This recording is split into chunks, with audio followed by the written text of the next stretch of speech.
Welcome to the show. Upstate New York braces for massive influx of eclipse tourists. So the media has made a big fiasco about the total eclipse that was supposed to happen in New York today.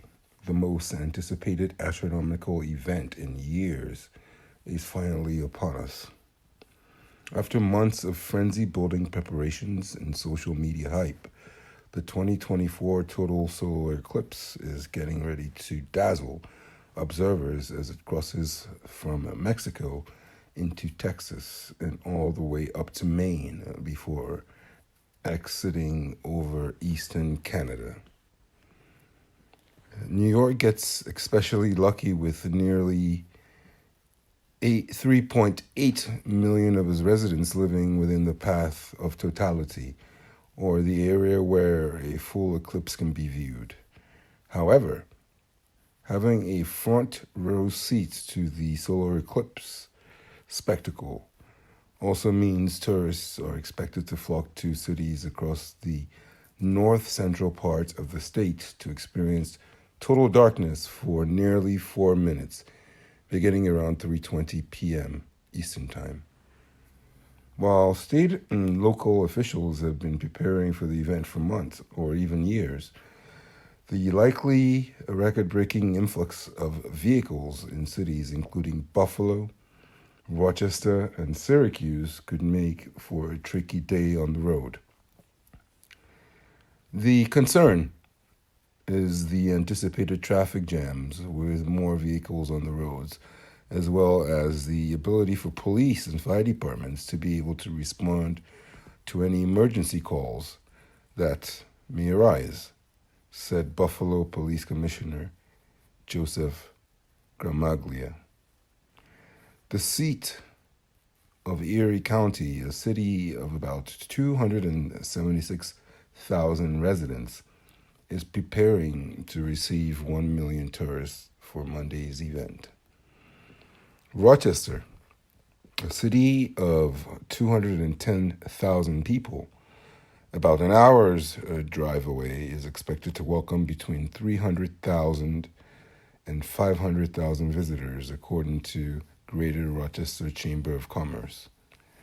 Enhanced patrol coverage and the deployment of additional state troopers throughout these areas are being implemented to give New Yorkers and visitors a safe and unforgettable eclipse experience for viewing purposes, said New York State Police Acting Superintendent Stephen G. James, adding the agency is prepared for any potential increase in traffic the eclipse may bring.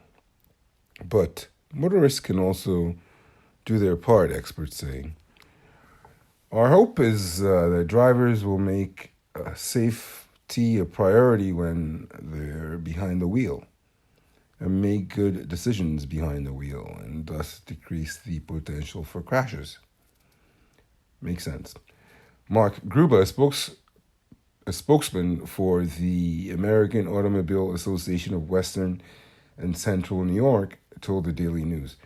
That means you should keep your eyes on the road, ditch your solar viewing glasses while driving, put on your headlights during the eclipse, watch out for distracted pedestrians and animals. Because what happens during an eclipse is that the animals sort of go haywire because they're wondering why it's nighttime during the day. Some of which may be confused by the sudden darkness and drive at reduced speeds while maintaining additional space between your vehicle and others, Gruber said. Also, keep in mind that while you may be following our AAA recommendations, that does not guarantee or ensure that other drivers are making good decisions behind the wheel, he added. New York Governor Kathy Hochul issued an advisory late last month urging travelers to get to their destinations early and plan on staying late to avoid the most traffic, which has sort of caused panic, right? Everybody's trying to get there first. And to be prepared with water and snacks. I guess this is in case places lose power and things of that nature. Additionally, drivers should never pull over on the side of the road to ensure first responders can get by in an emergency, the update advice. So, some people saw the eclipse in Brooklyn. Some in the Bronx stood outside all day with their eclipse glasses, or actually most without, which is risking their eyesight by looking directly into the sun during an eclipse, which is not recommended, and saw nothing. It got slightly darker for about 10 minutes, but there was no full darkness as everybody had expected.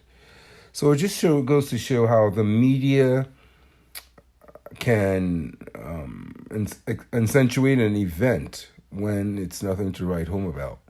Science shows that there are about 3 to 5 eclipses a year around the world. They usually happen actually about every 18 months. But most of them can happen at sea where there's nobody there to see them. I myself have seen about 3 or 4, but it's not the major spectacle they made it out to be. So from a PR perspective and a marketing perspective, it just goes to show how the media can boost an event or make something more than it is for viewership. Thanks, and stop by. Please subscribe and like. Thank you.